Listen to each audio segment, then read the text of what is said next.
Olá a todos e todas, aqui por São Paulo, uma manhã chuvosa,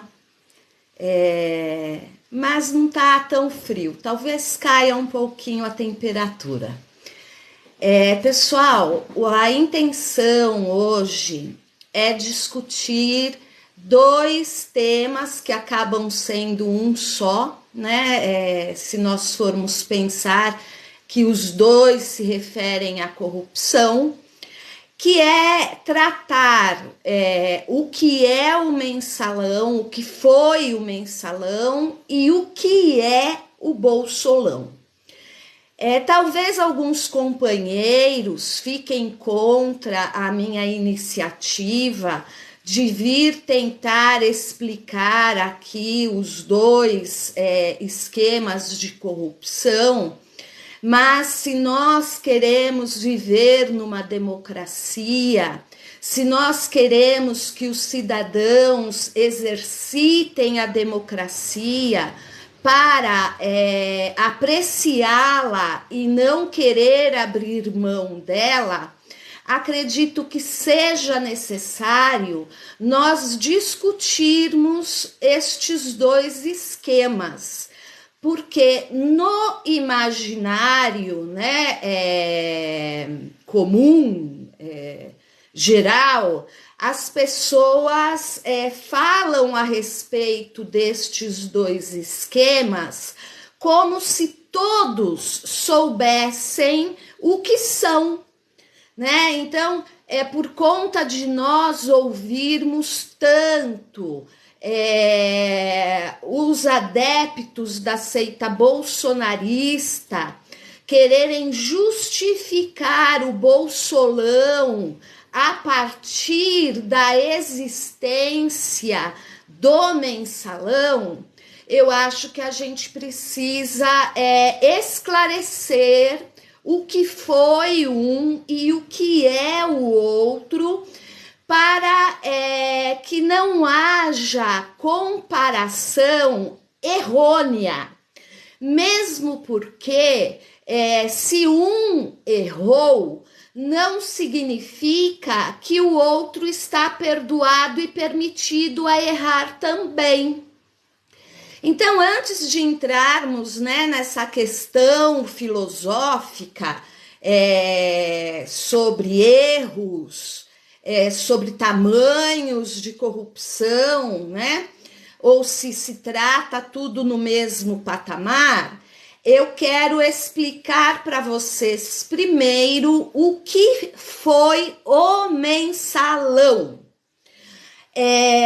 O mensalão, vou simplificar bastante os dois esquemas para que todos consigam entendê-los e diferenciá-los, e a partir deste ponto, então, de partida, vocês possam fazer pesquisas mais profundas, até mesmo para verificarem se o que eu falei e o que você entendeu é a mesma coisa, tá bom?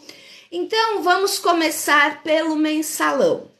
O mensalão, ele foi um esquema de corrupção, de compra de votos dos parlamentares do Congresso Nacional, que a gente pode traduzir assim numa linguagem bem simples, como uma mesada. Então, para que o presidente da República, naquela época, pudesse ter os seus projetos aprovados no Congresso, ele mantinha um esquema de mesadas para os parlamentares votarem a favor dos seus projetos. E de onde saía esse dinheiro? Indiretamente saía dos cofres públicos. Havia um esquema que funcionava mais ou menos assim. O Estado, o governo, contratava serviços publicitários, devia pagar, né, fora da tabela normal, né, de prestação de serviço, mas a gente sabe que tanto a publicidade, quanto a advocacia, quanto a medicina podem cobrar o que eles quiserem, né? Não existe aí um rigor, uma tabela que tenha que ser seguida à risca, porque são profissões que dependem de uma habilidade que não se resume a um diploma, né? Mas a habilidade, a capacidade, o potencial que aquela pessoa tem. Ai, gente, desculpa, meus cachorros estão tudo grudado em mim e tá balançando a imagem. Então, voltando ao que eu estava falando. São profissões que permitem que um valor abstrato seja cobrado em função da sua eficiência, da sua fama, do nome no mercado, né? Das habilidades especiais que alguns profissionais podem desenvolver. Então, o mensalão, ele funcionava com um dinheiro que era repassado para empresas de publicidade. Então, o governo, vamos supor, pagava muito por um serviço, e esse dinheiro a mais que ia para este serviço era dado para um banco rural, e os parlamentares que não eram éticos, né, na sua função e que queriam uma propina para poderem aprovar os projetos do governo, iam a esse banco rural, pediam um empréstimo, e o empréstimo era feito nos moldes ilegais, né, do mercado financeiro. Então, acredito que cobrando juro muito baixo, né, não precisando apresentar documentação, mas o esquema era mais ou menos esse.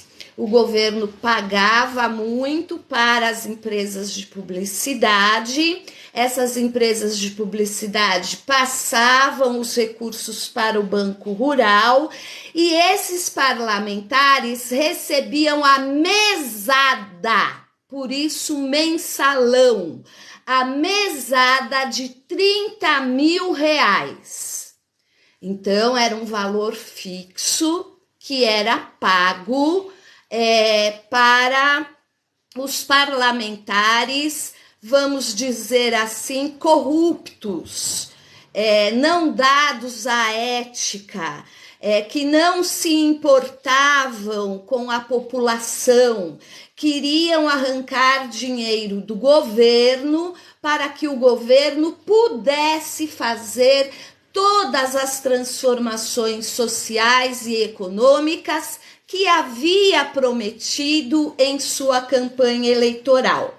Então, para não ficar aqui, né, só nas minhas palavras, eu trouxe um texto que explica o que é o mensalão e que vocês podem encontrar, inclusive, com mais detalhes naquele site que eu gosto e sempre falo para vocês, o Politize, né? Então, eu tirei essas informações de lá, e para não ficarem só na minha palavra, eu vou ler o que eles escrevem lá, explicando o que é o mensalão. Então, vamos lá. O escândalo Mensalão consistiu nos repasses de fundos de empresas, né? Então, principalmente empresas de publicidade, que faziam doações ao Partido dos Trabalhadores para conquistar o apoio de políticos. O esquema de corrupção começou em 2002 e só em 2005 foi descoberto por meio de uma gravação secreta.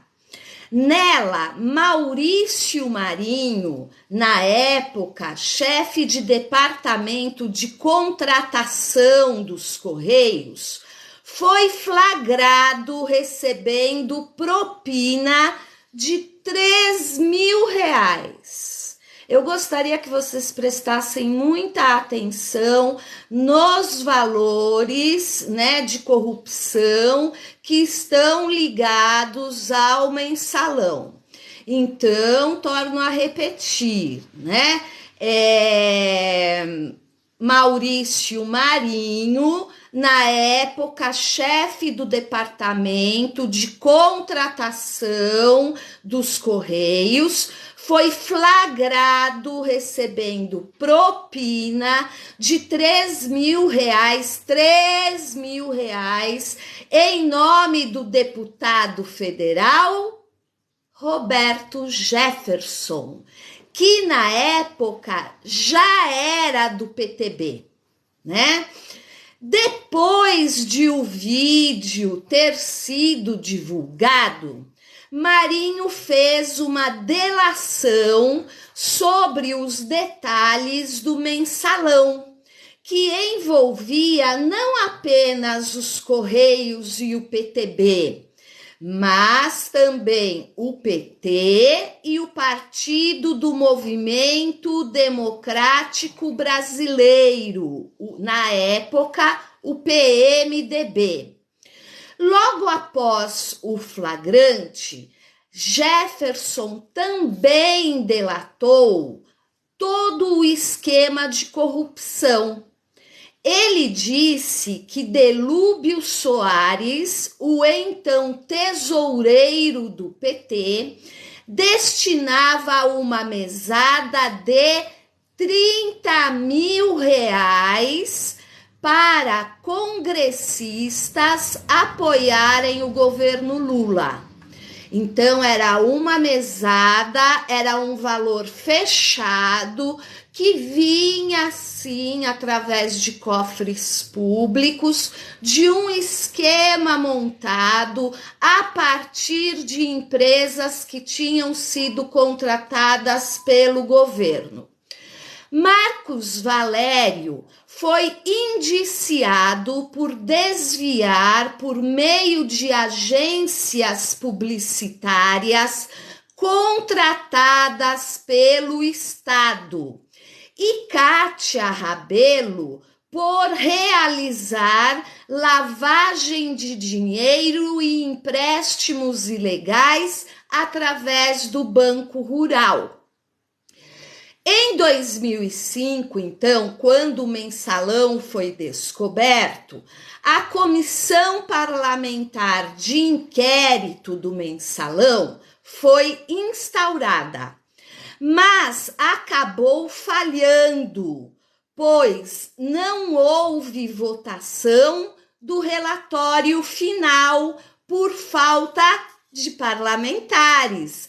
Ou seja, né, a CPI iria atrás dos nomes dos parlamentares que receberam, né, o Mensalão, essa mesada de R$30.000, e como os parlamentares não queriam, obviamente, né, se denunciarem, eles não apareceram para a votação. Em novembro do mesmo ano, ela foi finalizada, a CPI, sem obter nenhuma conclusão, porque aqueles que haviam recebido dinheiro da corrupção não queriam aprová-la. Foi realizada uma votação para avaliar a necessidade de continuar a investigação. Porém, apenas 148 dos 171 deputados exigidos para prosseguir com o inquérito votaram afirmativamente. Então, ou seja, a CPI não conseguiu ter o seu relatório final, né, aprovado, porque os deputados, os parlamentares envolvidos no esquema de corrupção se recusavam a aprovar o relatório, porque seria a mesma coisa que se autocondenar, né? E aí, tendo sido o esquema tão divulgado e tão cobrado, né, pela população brasileira de que fosse apurado, os parlamentares envolvidos na apuração, na comissão parlamentar de inquérito, pediram para que fosse votado, então, a continuidade das investigações, né? Já que eles não queriam votar o relatório final. Mas para que a CPI, né, do mensalão continuasse, eles precisavam de um mínimo de 171 parlamentares aprovando a continuidade. E eles tiveram apenas 148 deputados dizendo sim à continuidade da CPI do mensalão. Só que o esquema, né, ficou tão feio e a sociedade cobrava tanto uma punição que anos depois, em 2007, então olha só, o esquema começou em 2002, foi descoberto em 2005 e em 2007 o Supremo Tribunal Federal instituiu a ação penal 470 e os 11 ministros responsáveis começaram a averiguar de vez o caso.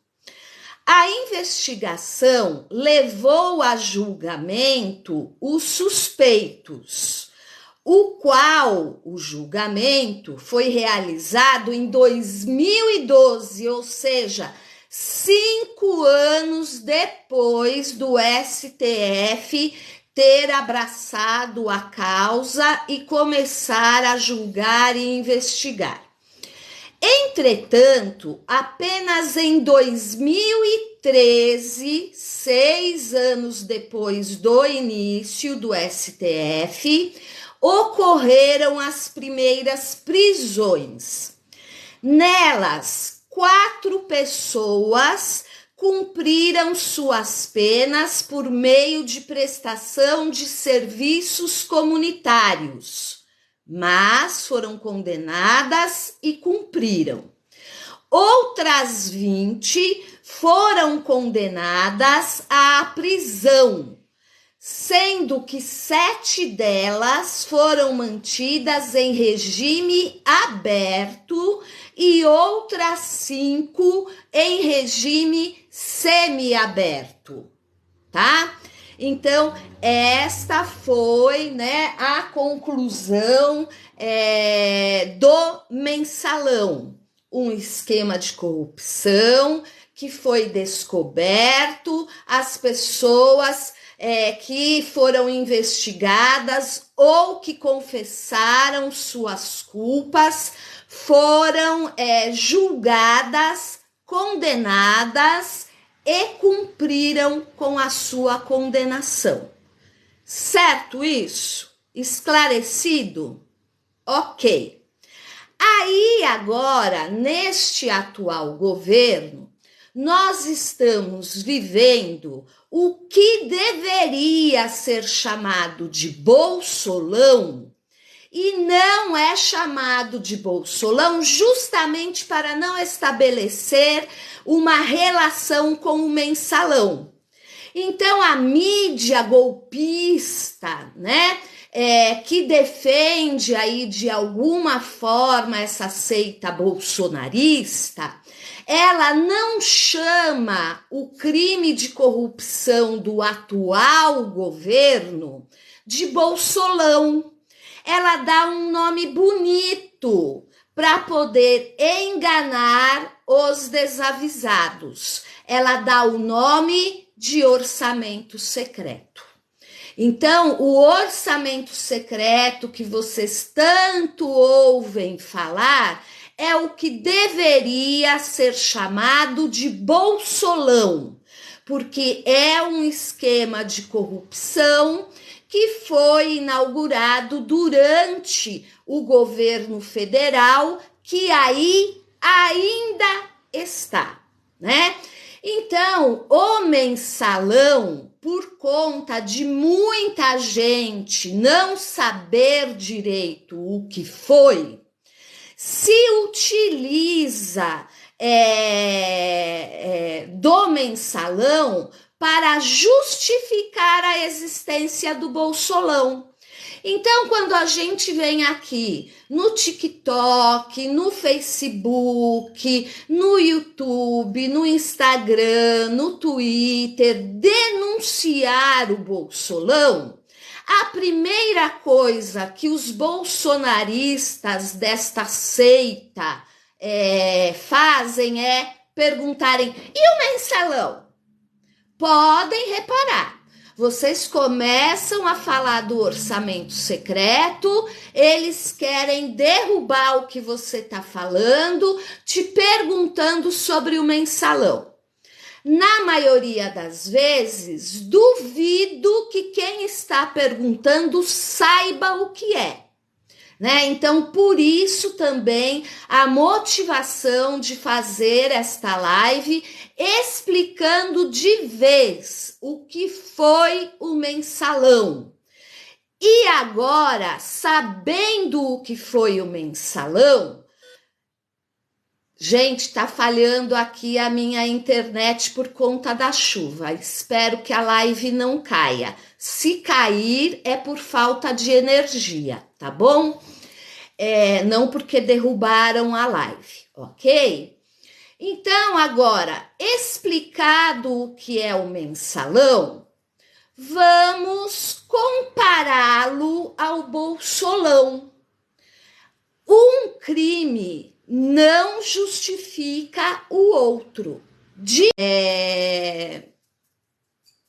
Acho que o TikTok caiu. Vocês estão aí ainda conseguindo acompanhar? Acho que sim, porque tem gente ainda entrando. Tá, travou, mas já voltou? Ou não, Ricardo? Estou preocupada com o pessoal lá do... Perfeito, ok. Obrigada, Ricardo. Só travou, tá, obrigada. Eu tenho no celular, eu tenho o plano, né,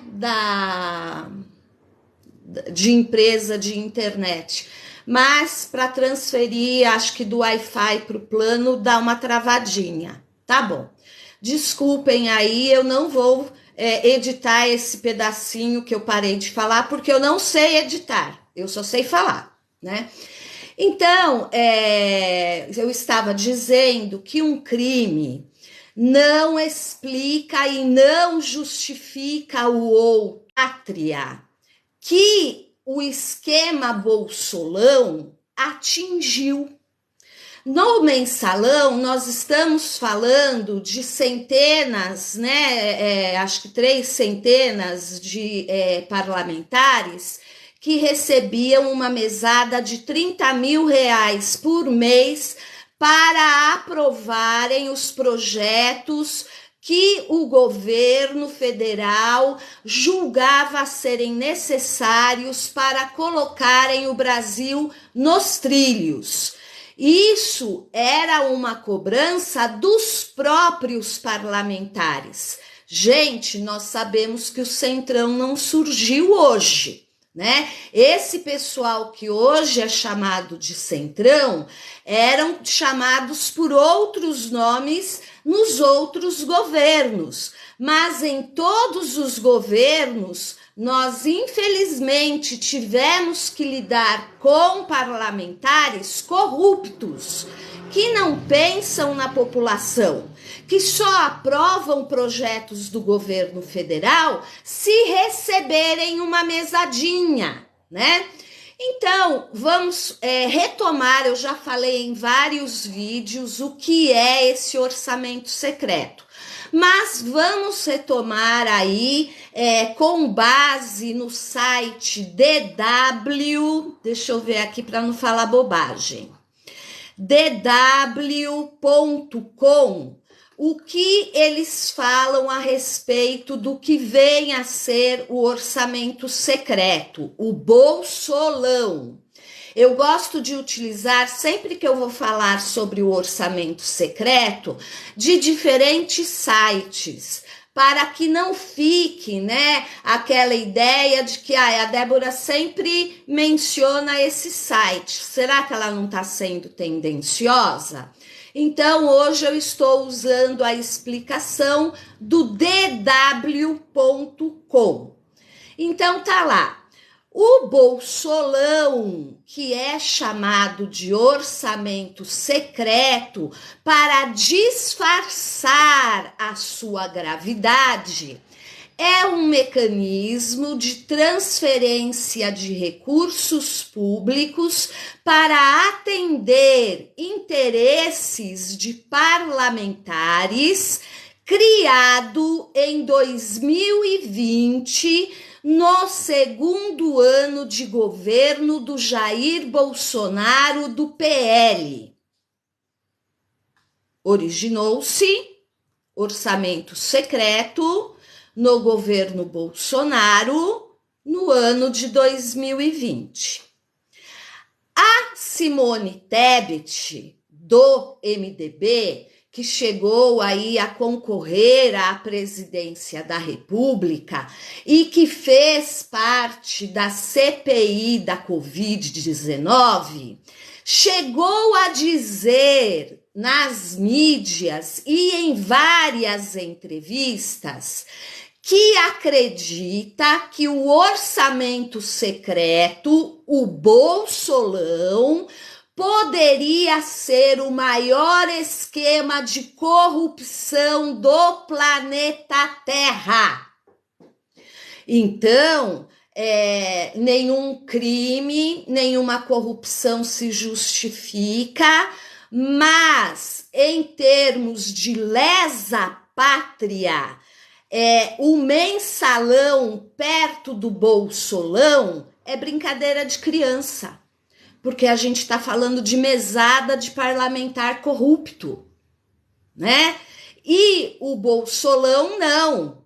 O bolsolão é um esquema, né? Muito bem feito. Milhões de reais por ano. Então vamos lá, continuando aqui.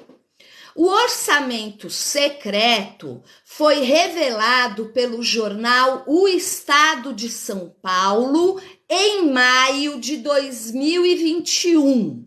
Então, ele teve aí um ano só, né, escondido.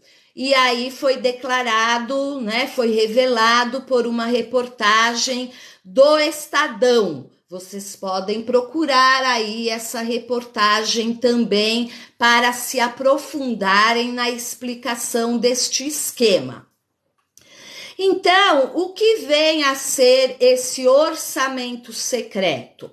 São autorizações para destinar verbas que são incluídas no orçamento da União, depois que ele já foi aprovado por meio das emendas parlamentares, que são conhecidas como emendas do relator. Então, o orçamento de 2023, ele já foi aprovado, né? Só que a gente fica aqui falando para vocês, em 2003 vai faltar dinheiro, em 2023 vai faltar dinheiro. Por quê? Porque o orçamento que foi aprovado está sofrendo retirada de verbas através das emendas do relator. Então, vamos supor que você tenha lá um valor através do orçamento da União, vamos supor, de 3 bilhões de reais para a saúde. Aí começam a chegar emendas do relator dizendo, olha, precisa dar dinheiro em tal área em 2023. Ah, mas não tem esse dinheiro, mas vai ter que dar, porque fulano votou a favor do projeto contando que vai receber X pelo seu voto. Então, o que faz o governo? Vai, né, no orçamento da União e retira do orçamento da União já aprovado dinheiro da saúde, dinheiro da educação, dinheiro da segurança pública, para poder pagar as emendas do relator. Então, é onde, né, você vê que no orçamento, por exemplo, da saúde para 2023, foi retirado muito dinheiro da farmácia popular. Por que foi retirado? Será que o governo não vê o quanto a população precisa da farmácia popular? É claro que vê. Mas ele se comprometeu a dar um valor X para a emenda do relator. E ele vai ter que tirar esse dinheiro de algum lugar. De onde que ele vai tirar? Da verba que estava prevista no orçamento da União para o ano seguinte, né? Então, para não continuarmos aqui com as minhas palavras, né? Vou continuar aqui com as palavras do site dw.com. As emendas de relator costumavam ser usadas apenas para fazer pequenas correções no orçamento. Então, principalmente aquelas correções que acabam sendo necessárias em função daquilo que você não estava prevendo, como, por exemplo, desastres naturais. Né? Então, quando você faz lá o orçamento para 2023, é claro que você já deixa uma verba para desastres naturais, tipo uma poupança, né? Uma previsão. Mas a gente não sabe quando o desastre vai acontecer, qual vai ser a proporção dele, que estado, que cidade que ele vai atingir, se vai atingir a população de uma cidade grande ou uma cidade pequena. Então, a emenda do relator era utilizada para corrigir, por exemplo, estas imprevisibilidades, né? Mas a partir de 2020, a regra mudou isso. As emendas do relator passaram a destinar bilhões. Nós não estamos falando de mesada de 30 mil reais. Nós estamos falando de bilhões. Essas emendas passaram a destinar bilhões de reais para obras, compras de veículos e diversos outros gastos sem transparência e, às vezes, ligados a indícios de corrupção. Nós já dissemos aqui que a emenda do relator não é obrigada a prestar contas. Então, vamos supor que você seja um parlamentar que não quer deixar tanta dúvida sobre si. Então, você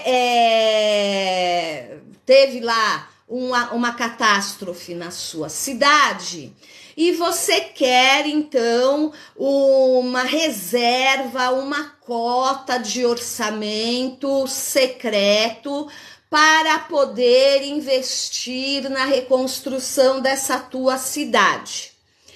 Aí o dinheiro é passado para você.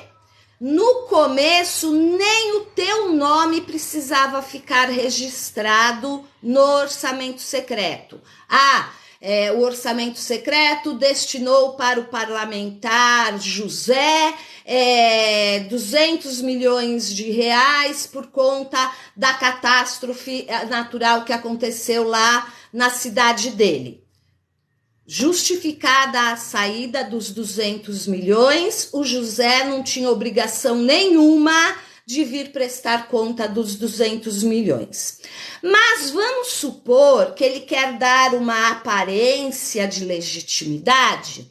Então, ele pega e ele fala assim, olha, vocês me deram 200 milhões e estão aqui as notas dos 200 milhões que eu gastei para reconstruir a cidade.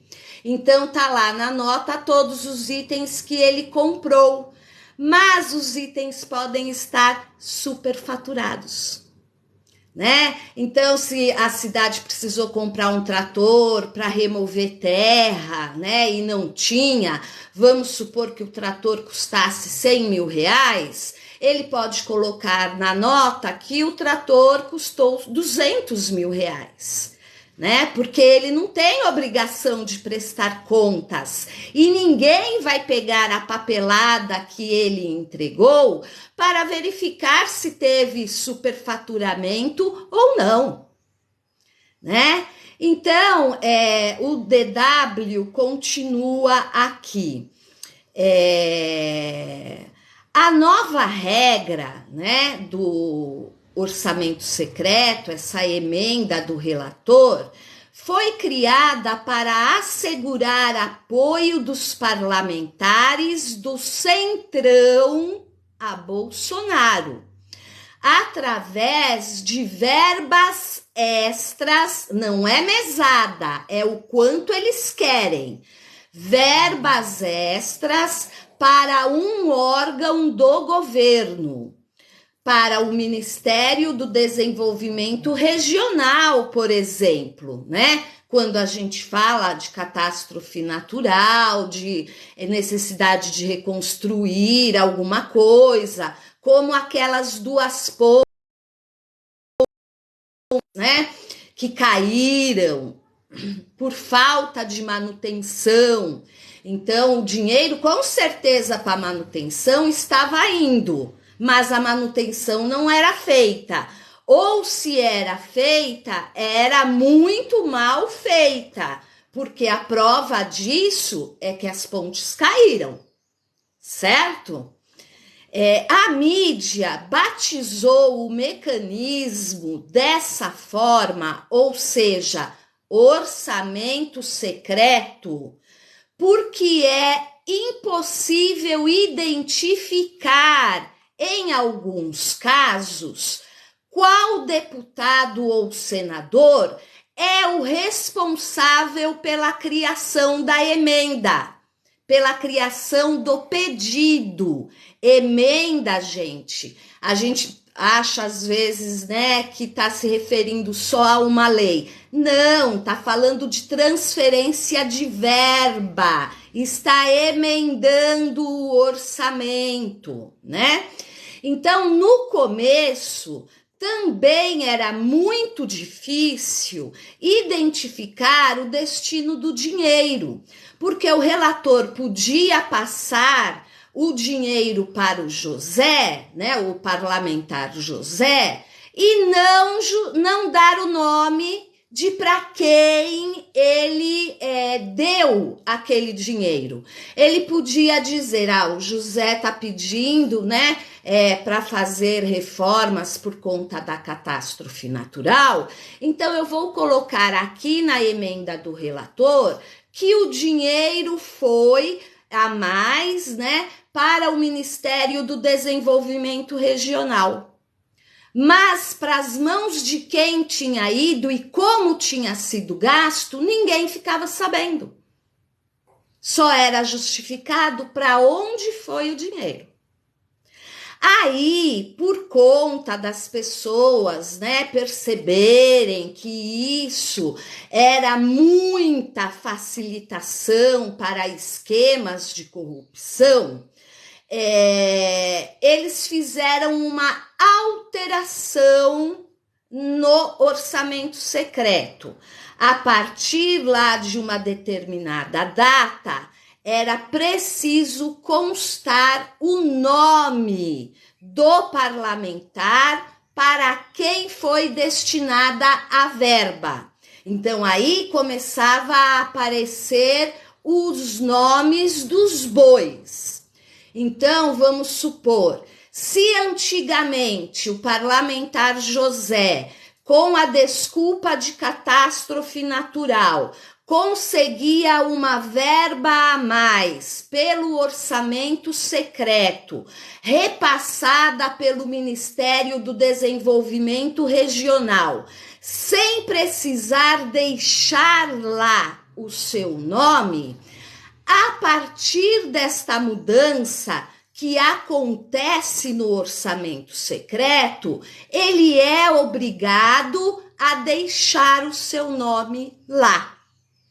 Então, como a gente sabe, né, que estes parlamentares de carreira, que estes parlamentares do Centrão, que não estão comprometidos com o bem-estar da população, na sua grande maioria querem uma reeleição, eles começaram a falar, opa, pera lá, né? Eu gostaria de votar a favor no projeto do presidente da República que aí está, mas eu não quero que o meu nome seja associado a esse orçamento secreto, porque eu quero tentar a reeleição.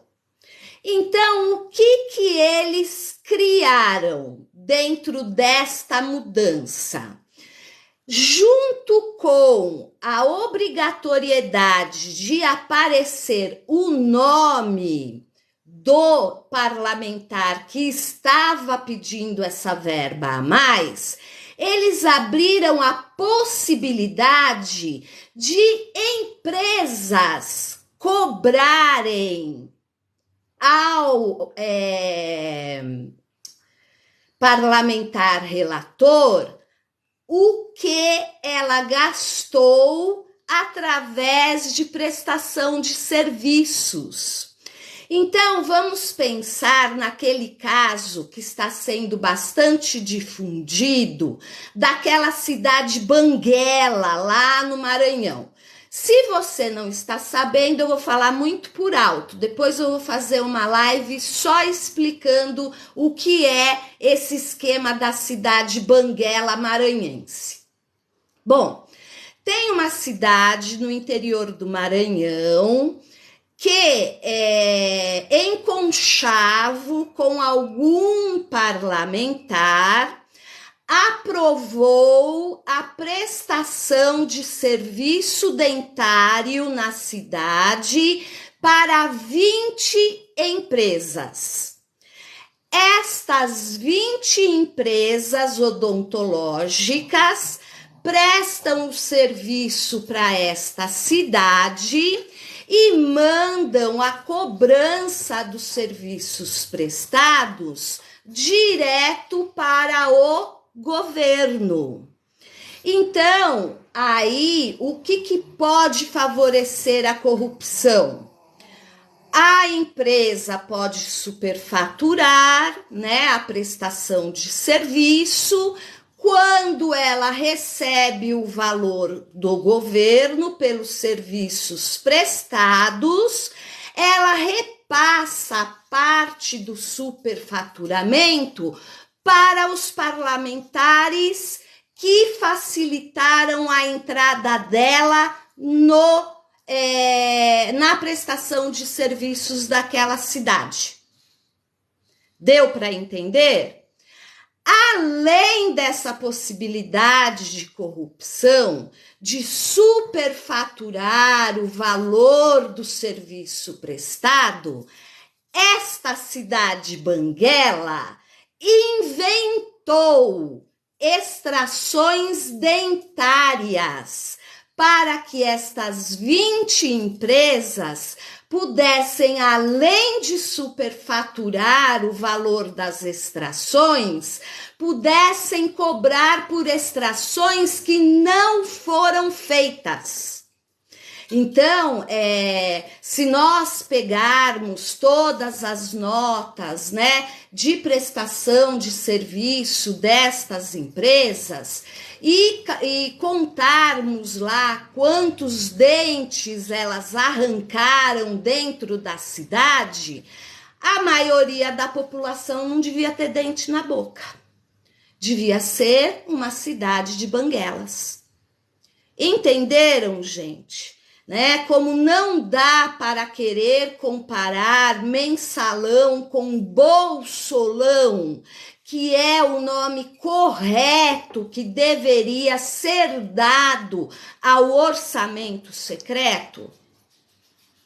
Então, só para terminar aqui a explicação, eu vou terminar o texto para não terminar com as minhas palavras, né? As primeiras reportagens sobre o orçamento secreto, o bolsolão, identificaram suspeitas de compras superfaturadas de máquinas e equipamentos agrícolas com essas verbas. Nós chegamos, inclusive, a dar um nome, né, a esse bolsolão, o tratorão. Vocês se lembram disso? Né, em que tratores foram comprados até para cidades que nem tinham tamanho para tanta compra de trator, superfaturados, né? Então,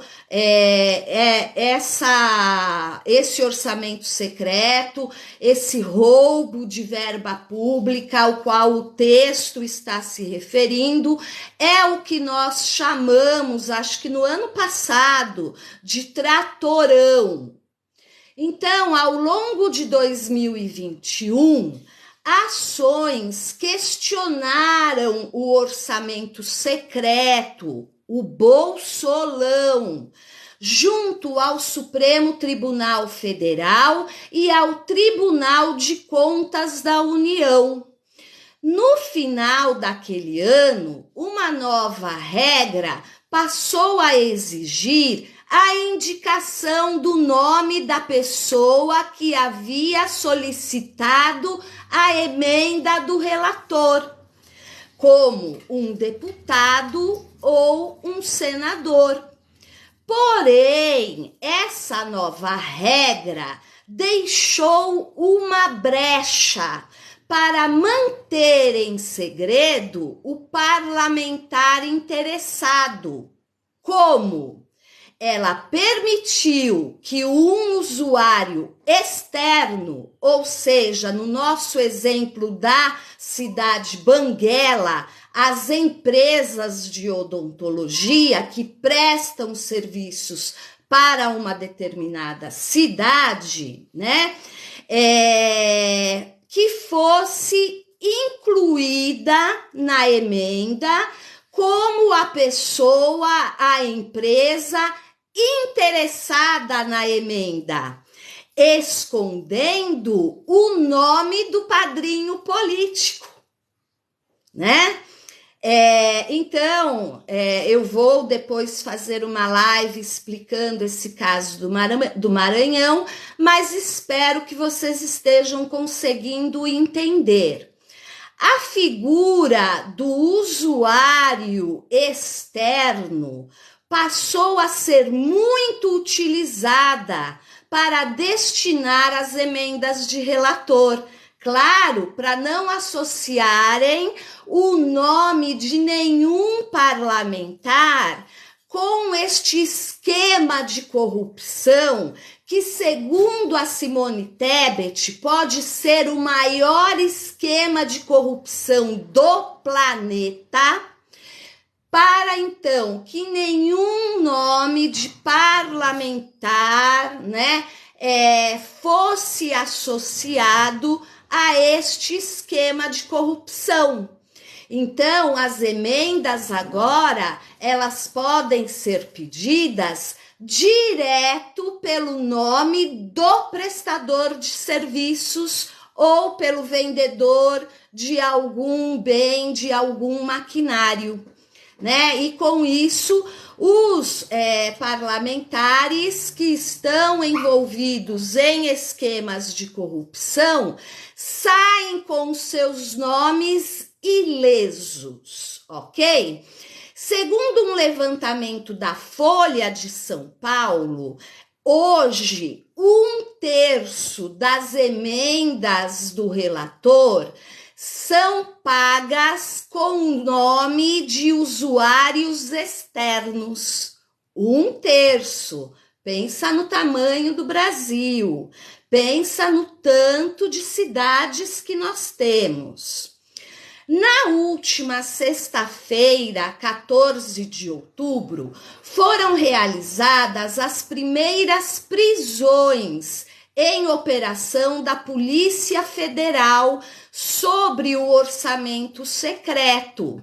O esquema, revelado pela revista Piauí, envolve o registro de consultas e procedimentos médicos falsos no Sistema Único de Saúde, no SUS, para justificar o recebimento de verbas do orçamento secreto, do Bolsolão, em pequenas cidades no Maranhão e no Piauí.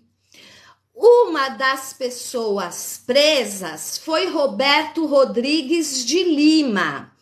Ele mesmo, um usuário externo.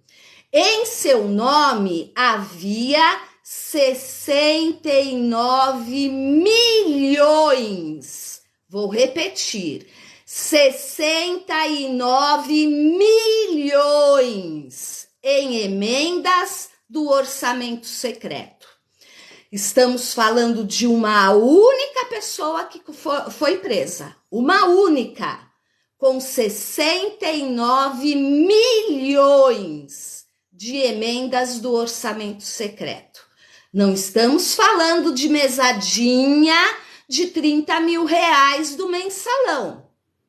Estamos falando de dinheiro público que foi repassado para usuários externos que superfaturam muito provavelmente o serviço prestado ou o produto vendido e divide o lucro com os parlamentares que apadrinharam a transação.